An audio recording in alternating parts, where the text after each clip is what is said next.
Our Highline Voices, 106.5 KQWZ LPFM. Connecting Highline and our region. History, cultural heritage, art, performances, contemporary pop culture. We collect, preserve, and tell the stories of the Highline region and its people. We want to embrace our differences and similarities. We want to extend our mission outside the walls of the museum. Our Highline Voices, 106.5 KQWZ LPFM.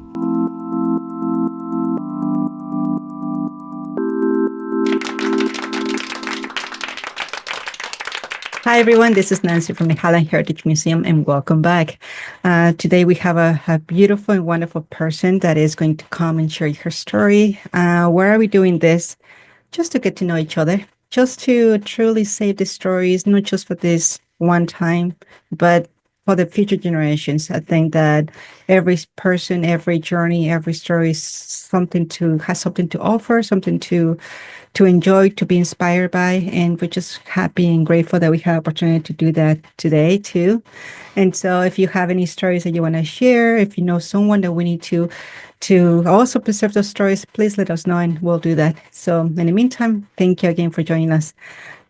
Just want to, before we start, thank you. Thank you for allowing us to do this. And you are ready. So let us know. Who are you? Well, let me first thank you and the Highlines Museum for having this kind of forum. But who I am, as a lot of people, I'm more than one person in a lot of ways. I'm a mom. Mm-hmm. I'm an author. I did my little book. Getting elected is the easy part. I am a retiree now, which I just, got my first retiree check. That was exciting.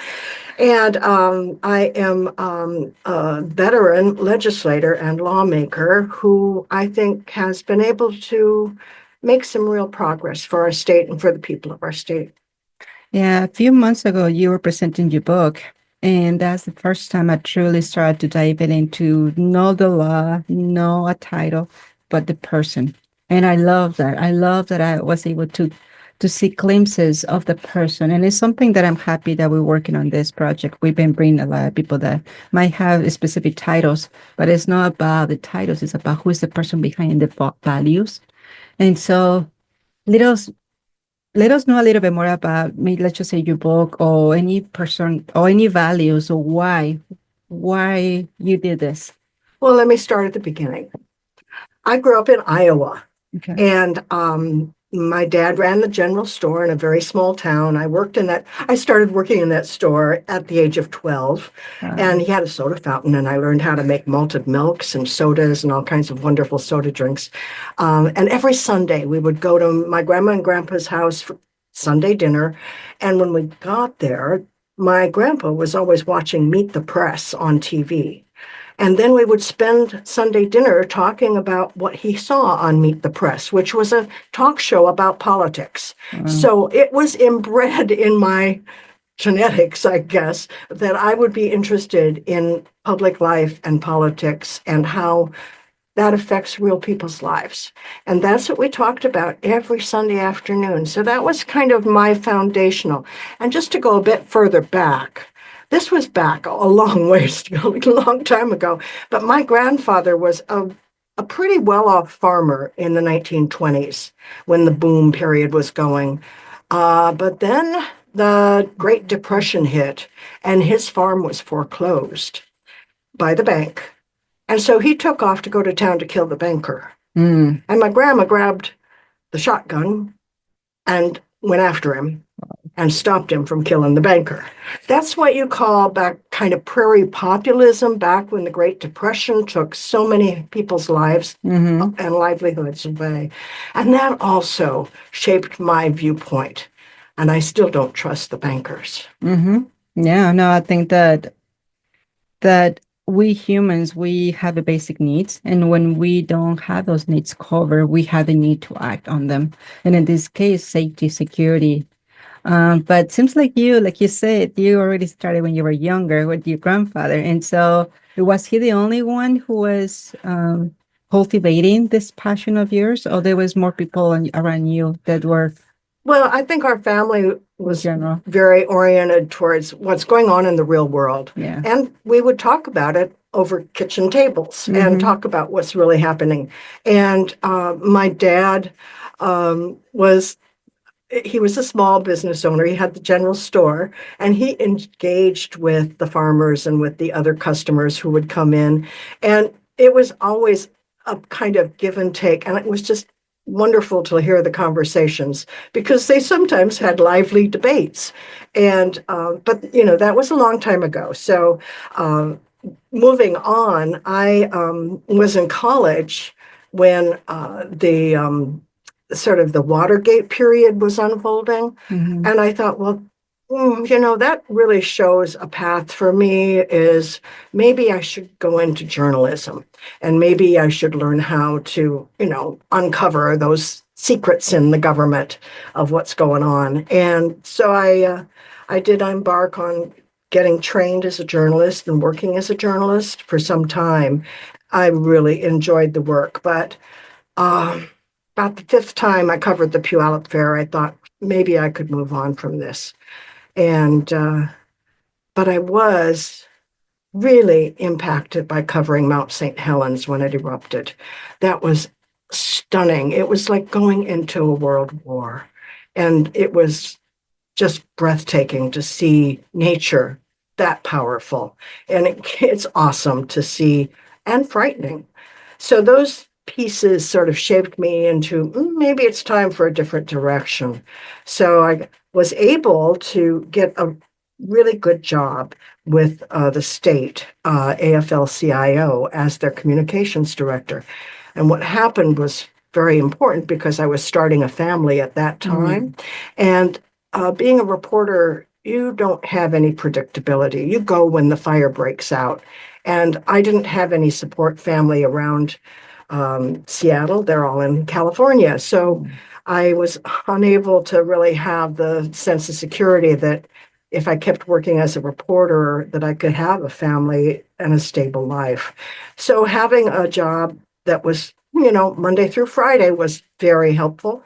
It was also great because when my daughter got very, very sick and ended up in Children's Hospital, and it was very scary for 3 weeks in intensive care.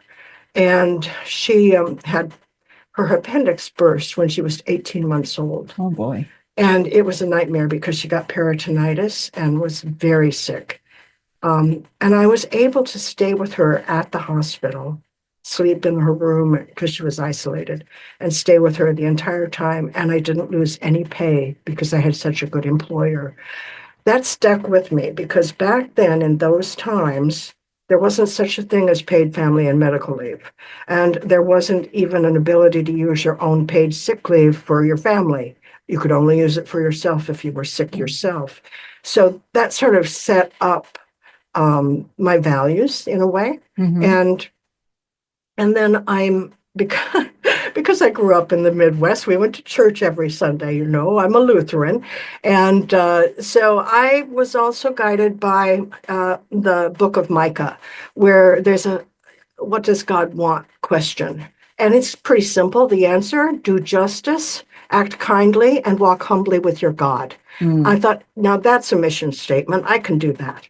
And that was part also of what kind of inspired me to throw my hat in the ring, not knowing what I was doing, and putting myself forward and going into the wild world of politics and legislative work.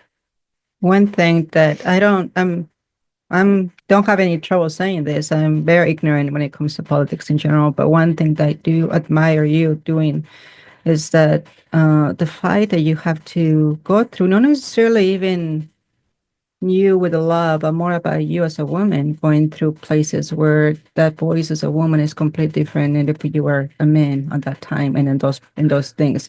And so I'm sure that the fight was, those external, internal fights that nobody really pays much attention to it because you do something and they focus on the action and the outcome of it, but not necessarily on the journey and the fight that took you to face those battles. And then, like as a woman, I'm getting chills. I cannot imagine the type of situations that you had to endure or see or cope with. Oh, yes. I tell you, the very first day I was a reporter in Portland, my first assignment was downtown And the department store was like 6 floors high, and there was a young woman on a window ledge, and she jumped, committed suicide. Wow. And that was back then, I was a television reporter. We didn't show film like that. We would edit that and not show the actual action. These days, they show everything. It's disgusting, I think, and really hurtful to people. So anyway, yes, having to go into some really tough areas and not lose your equilibrium is a hard lesson to learn. But I was brought up to be pretty fierce. And I think that was my grandmother coming out in me. And then my mom, who always says she was born too early because she really liked women's liberation. I think that when you do have someone who has a strong character and is someone that inspires you and someone that just feeds that fire inside you to go through it, I think that's the part that gets me excited and joyful to see other women in many different fields and in many different sectors. But you need to see that little spark, that little shiny light of that person, and it just be inspired by it and just push for it. There's always a history. Always a history. Yeah, and it's something that I learned from your book too. It is just all the stories that you were intertwining. You were intertwining your professional experience, but you also intertwining the human element, the human factor, and in the different areas that you do it. I know that you're excited about your retirement. I know that you're beyond happy about that. But tell us a little bit more about, I mean, you're talking a little bit on your values already. You got the inspiration with your family, and then as a mom, having your kid, and then the need, importance to make sure that you have all this, because it was never about you, it's more about us as a community, as a culture, as a society. But tell us more about you. I don't want to distract you from you sharing you. Well, it is about community, and it is about our collective improvement as a community, working together to get there. I think we've become hyper individualistic nowadays, and it's kind of annoying to me that we don't have the sense that we can do much better together than we can just strutting our own stuff. And that's my opinion, and that's my method. That's why when I did get to the legislature in Olympia, I was really, I was really a novice when I got there and had to sit and listen and learn for a while to figure it out. But I was really encouraged, because although we see a lot of politics at the national level that are just hateful and ideological and knee-jerk reactions and not thoughtful or at all considerate, I was very impressed to see in our state legislatures there is still an ethic to work together, even though people from other parts of the state have a completely different point of view than you do about certain things. You still find common ground sometimes on some things, not on everything, but occasionally. And those are great opportunities to build relationships and bridges and move on from there to something even more important. And I learned how, step by step, very slow, step by step, I could do that. I could build bridges, I could build relationships, and I could build trust. And those are kind of the touchstones of getting agreement when you're negotiating. Yeah. And negotiations are sometimes difficult and sometimes don't work, but when they do work, it's good for all of us. I in my own little position here with working with many community organizations and partnerships and relationships, it's all about relationships.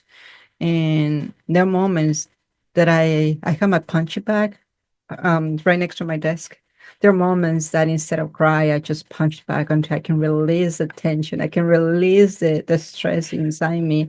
There are moments that I'm not strong enough to punch it and I just cry. But it takes something in you to navigate those waters, to build those bridges, to learn that we're just one little particle in the universe, and everyone has their own different personalities and ways of looking at things. And so it takes a lot to a strong character to go through what you've gone through, regardless of the political view, perception, or where you're coming from. It's more about have to go through it and then being able to still find a purpose a mission, a value as to why are we doing the work that we're doing? Why are we, in my case, why am I calling myself? Why is it so important?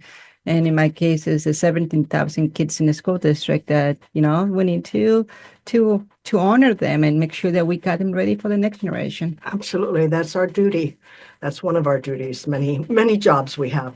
But yeah, I haven't, I mean, I maybe printed too rosy a picture of legislative work because there are tough fights. There are times it's an emotional arena. You come to sometimes crying and sobbing on the floor of the legislature.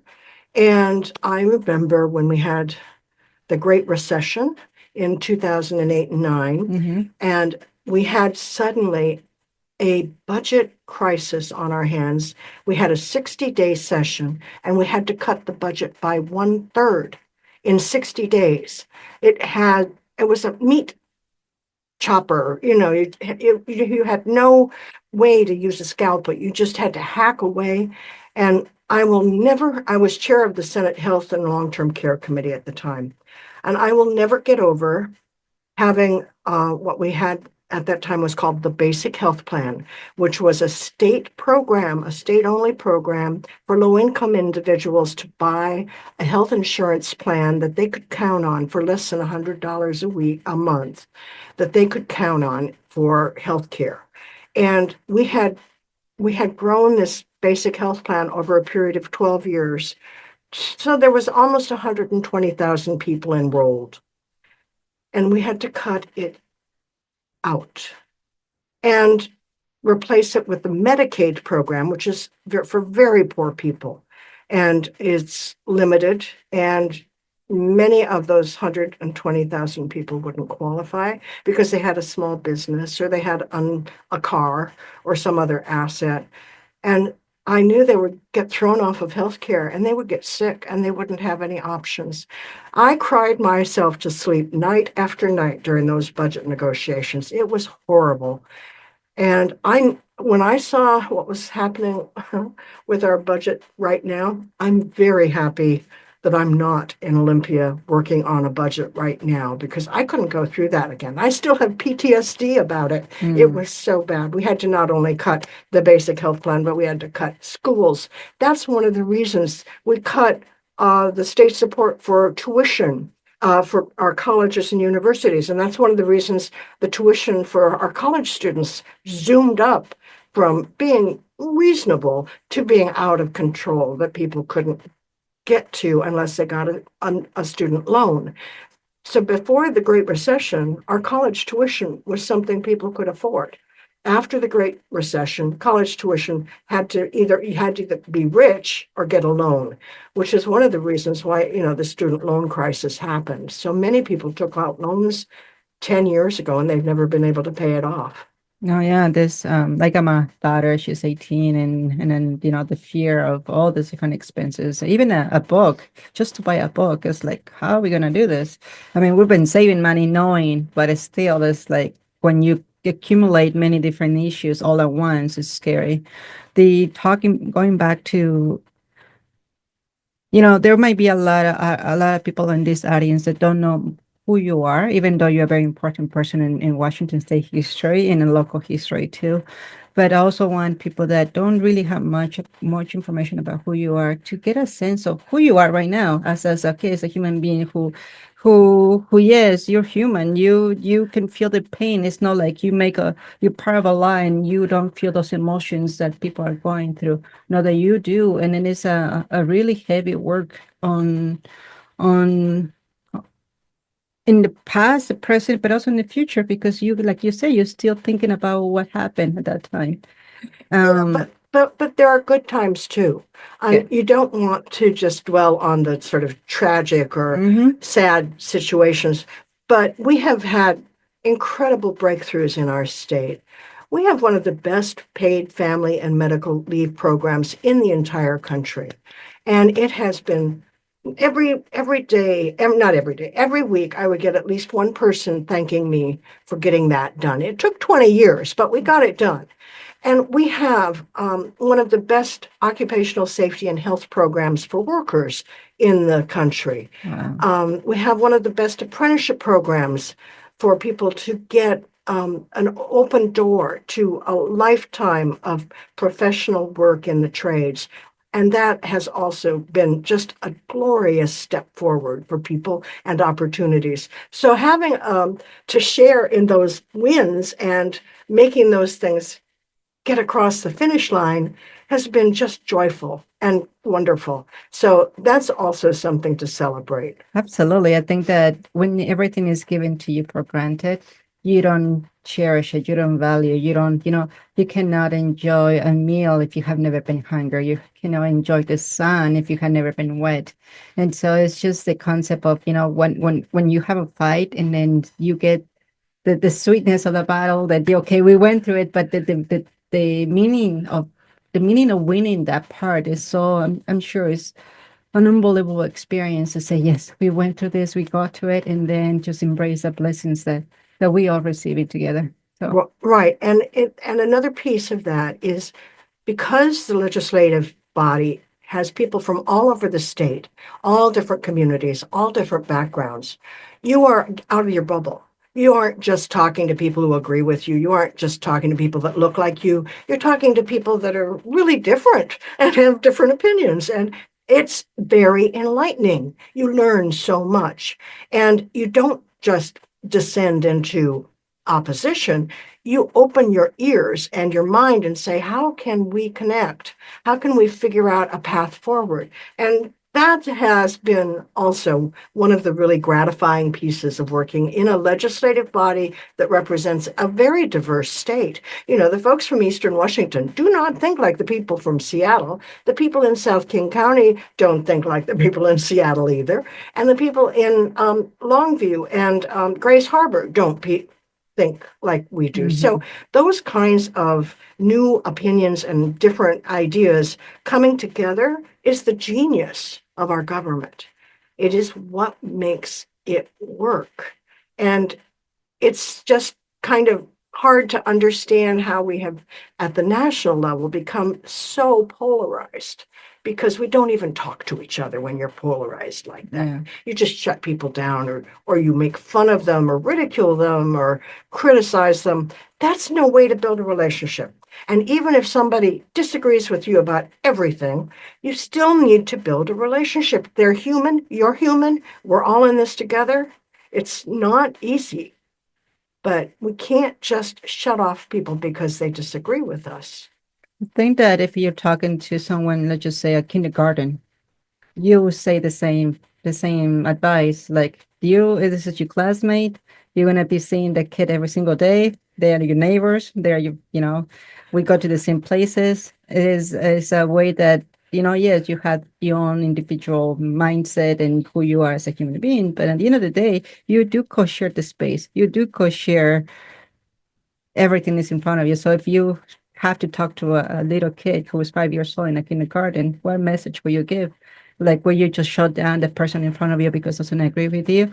Or will you find a way to be smarter? And it's just like, this is a long term. This is not a short term thing. It's a long term relationship that you'll have with this kid for the whole year. And so you either figure it out or yes, you do walk away, but at least give it a try in how you coexist with that person every day, because it's when the game is no, oh, I'll make a decision and walk away and I will never talk to you again. No, it's like this is a long journey. Um, so going back to your story. So you say that you're a mom. How many kids do you have? Me, I have 3 kids. They're Okay. all grown up, of course, now. And you But grandkids? I wish. Oh, I so you're don't. still okay. And so when you have your kids, and are they also into politics or Not so much, but I will say that they're all pretty progressive nice? and they understand my perspective and I think they respect it. Um, my son, my youngest son, works for a nonprofit organization that has international education exchanges for colleges where professors from other countries come here and vice versa. It's through the State Department, the U.S. State Department. And it is sort of worrisome that they had a all hands on deck meeting to say that 500 of the 750 employees would be laid off because of the current freeze of funding coming out of Washington, D.C., and everybody else would have to take a 20% pay cut. And he's really considering moving on to a different world than working in this program, which has been a tremendous opportunity to learn from other cultures and other people. But it may be getting totally shut down from what I can tell. But nevertheless, at the state level, we aren't going to go there. We're going to keep things open. And that's one of the other things I just want to say. It's been such a learning experience, not only being in the legislature, but representing the 33rd Legislative District, because it's so changing and diverse. It was, when I started way back when, pretty much a middle class, working class kind of neighborhood. And it still is a working class neighborhood with a whole lot of new immigrants and residents moving in because we have a lower cost of housing. We've had a lot of people migrate basically to South King County, and we have huge numbers of people from all over the world now living and working together in this mosaic of a community that is thriving and exciting and fun. You go to any of the festivals we have, and it's just like going to the United Nations. It is, and it's very scary for many people to go through this period, and not only for one demographic or the other, but like for everyone. I don't think that the fear is there, the anxiety is there. We're looking at the last 30 years as the transition of being in the place we are. We're number 2 in the low-income families and how diverse it is in the whole county. And so number 1 is Aquila. And so we're talking about the school district. Right. And so when you go from 0 to 100 in less than 30 years, it's something that the big cities don't even know how to deal with that, because like think about like LA or New York or those ones, they already have many years in the transition. This one has not even had one generation, and we already We've changed a lot. We've changed a lot, and it's difficult. There are bumps in that road. But if you're a curious person, and I happen to be curious about most everything, you find that there's so much more richness, so much more interesting things that you never knew about to discover when you have that kind of diversity. Yeah. And like for me, I'm an immigrant. And then coming to work more than 20 years ago in the museum field with very specific type of history, it's been a journey that has allowed me to see kind of both sides, like, okay, what it is. And then for many, many years, looking at the history of the region and the beautiful families and the structures and buildings, and then also going on the other side as an immigrant, what it means and why am I here? And so when I use the term inclusion, is more than just the color of your skin or your ethnicity. It's your gender, it's your age, your sexual orientation, it's your disabilities, is anything, and all the different mosaic that we all carry every single day. And so for me, when I use those terms inclusion, it's just the opportunity, the chance to say, you know what, we come in many different ways into the place. Can we just welcome that?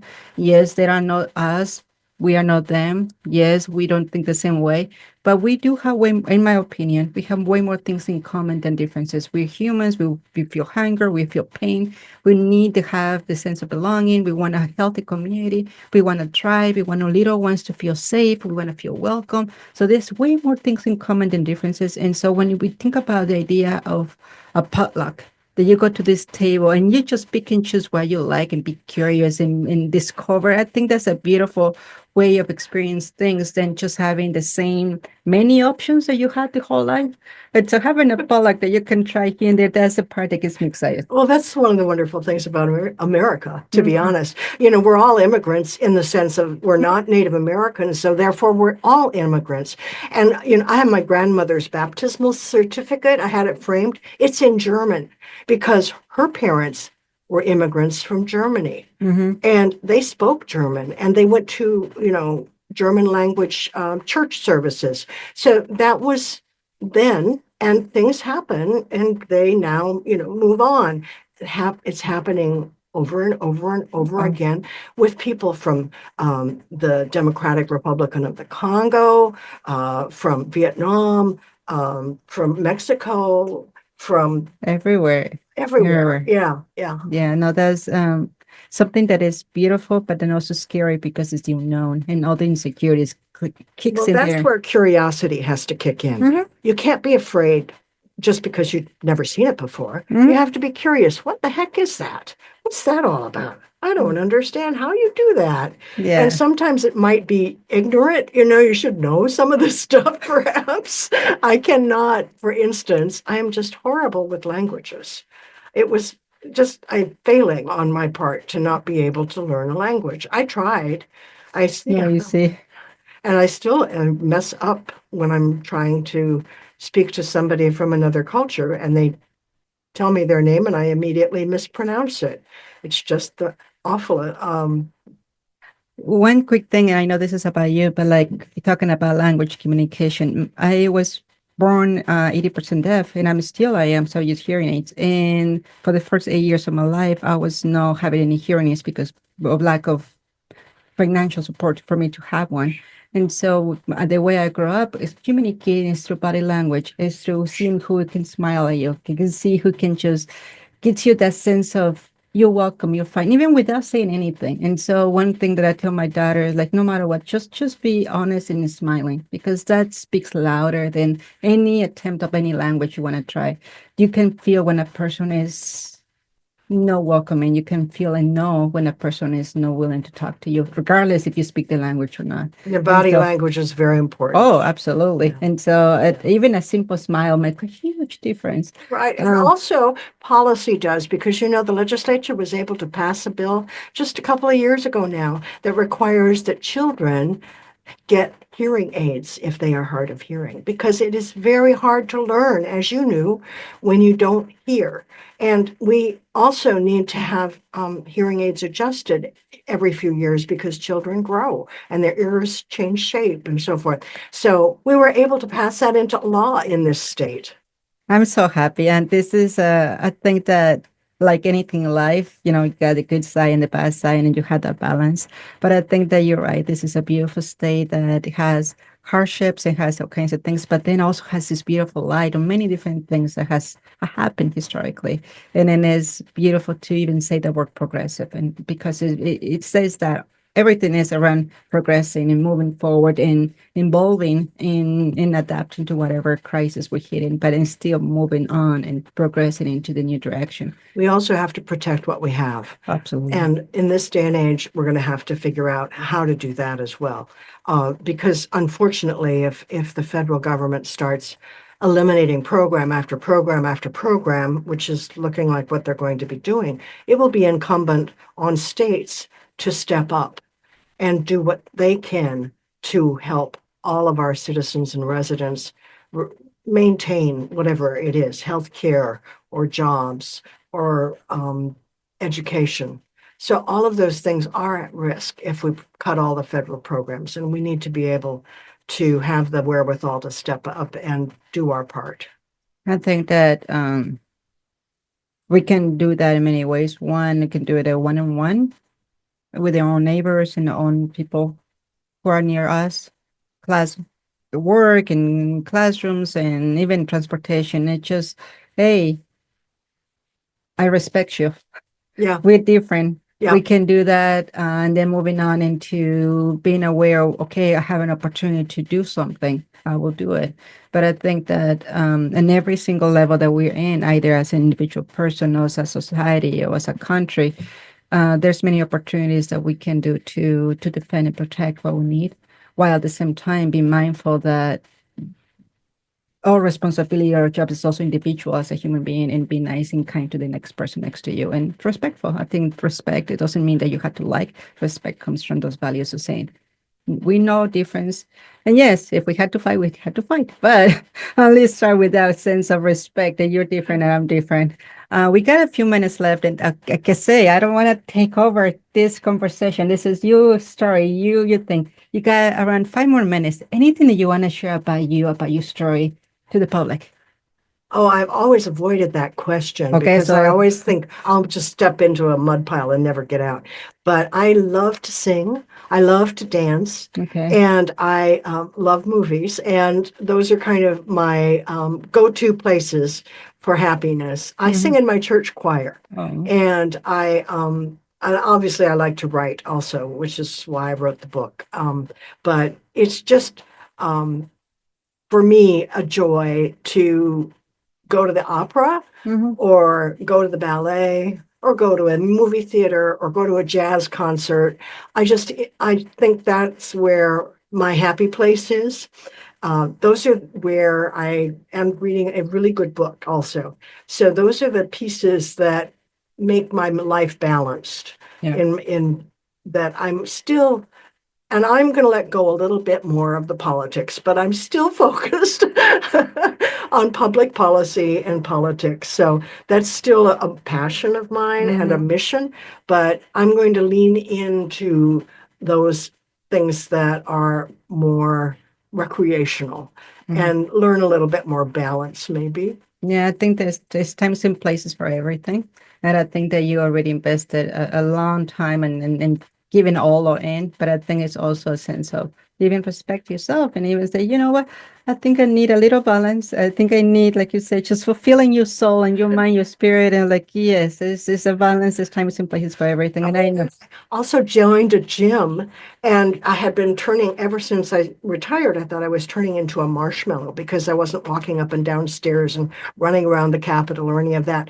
So I decided I had to get back in shape. So I joined a gym, and I'm being very disciplined, and I feel so much better.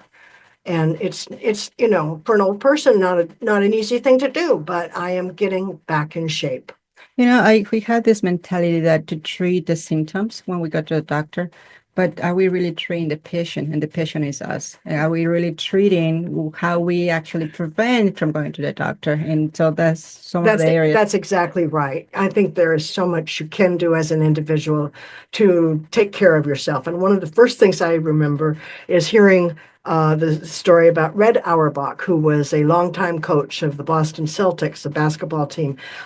He told Bill Russell, who was a wonderful basketball player and lived around the Seattle area. And the last thing Red Auerbach told Bill Russell, just don't fall. Yeah, that's a great advice for all of us. Just don't fall. Yeah. There's many different ways, including emotionally, mentally, and physically. So it was a joy having you here with us. I hope that we can learn more about you through your stories. Hopefully you might be writing more stories. I don't know. Hopefully, if not, it's okay. But I know that you have your book. I know that people can research all the history of the things that you have done for our state, for our communities.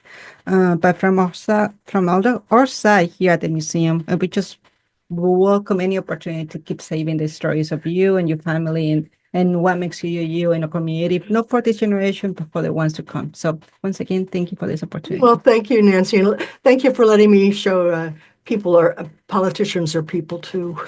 Yes, I think that's important. I think we all need to say that it's not just a term, that is actually something more powerful than that. Thank you so much. Thank you, everyone. Bye. Our Highline Voices, 106.5 KQWZ LP FM. We envision ourselves sitting at a round table where no one is the leader and stories are heard respectfully, regardless of gender, age, sexual orientation, disabilities, or ethnicity. Our mission is we collect, preserve, and tell the stories of the Highline region and its people. We want to extend our mission outside the walls of the museum. Our Highline Voices represents us all, honoring our past, celebrating our present, and uniting to cultivate our future. This project allows us to reach out to demographics who might be unable to visit the museum. People with disabilities, low-income families, people who don't trust museums, and more. In partnership, we are launching a locally programmed new radio station at the museum, featuring recorded and live Highlines heritage, history, culture, arts, and more. Are you interested in sharing your story? Email director@highlinemuseum.org.